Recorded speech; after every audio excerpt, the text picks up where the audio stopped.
ভালো হবে না, জীবনের ভালো। আমরা রাস্তায় থেকে আসি না, আমরা মুগদা মেডিকেল কলেজ হাসপাতাল থেকে আসছি। আমাদের 186 জন 286 জনের চাকরি নাই, আমাদের বেতন নাই, বিনা নোটিশে আমাদের চাকরি থেকে বাদ দিয়েছে। আমাদের ছেলে মেয়ের পড়ালেখা বন্ধ, তাদের ফি দিতে পারেন, এখনো ভর্তি করতে পারি নাই। জানুয়ারি গেছে, ফেব্রুয়ারি গেছে, আমাদের 15 মাসের বেতন দেয় নাই, না দিয়ে এইভাবেই করছে। আমরা রাস্তায় কি সাগে নামছি? আমাদের আপনারা বাসায় বসে থাকতে চান, আমরা কি বাসায় বসে থাকতে চাই না? রাস্তায় আসছি কেন? আমাদের পানি দিল কেন? বোমা ফাটাইলো, আর কেন আমাদের কানের পর্দা ফাটাই ফেলাইলো? কেন আমার ভাই বোনেদের ধরে নিয়ে গেল? বলেন কেন?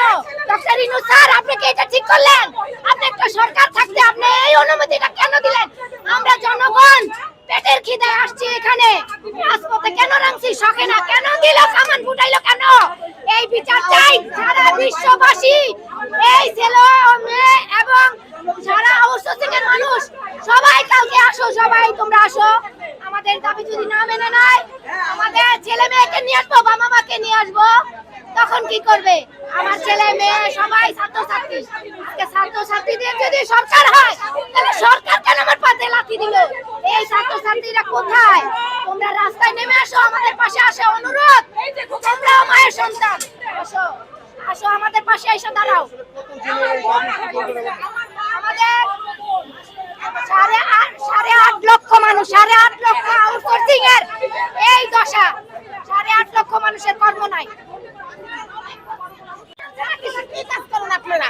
বলেন, আমাদের কি কাজ করছেন আপনারা? আমাদের এত ভাই বোন আসছে, আপনারা দেখছেন, পারছেন আমাদের লেগে দাবি ফিরাই দিতে? পারেন নাই আমাদের লেগে দাবি ফিরাই দিতে। কিসের জন্য আপনারা শুধু শুধু সাংবাদিক খালি কাজ করে যাচ্ছেন? এটা আপনারা কি করছেন? আপনারা চ্যানেলের কাজ করছেন, আমাদের কোনো কাজ করেন নাই, আমাদের কোনো কাজ করেন নাই, আমাদের কোনো কাজ করেন নাই। ডাক্তার আইসি একা এসে, ডাক্তার এসে আমরা সবাই আছি, আরে ভালো হলে যাচ্ছি, আমাদের ভালো তো না জানছি। হ্যাঁ, আমরা কেন অন্যায় করলো? কোথায় আসি বলেন, ভালো মনে হয় না। স্বাধীন দেশ যদি হইতো।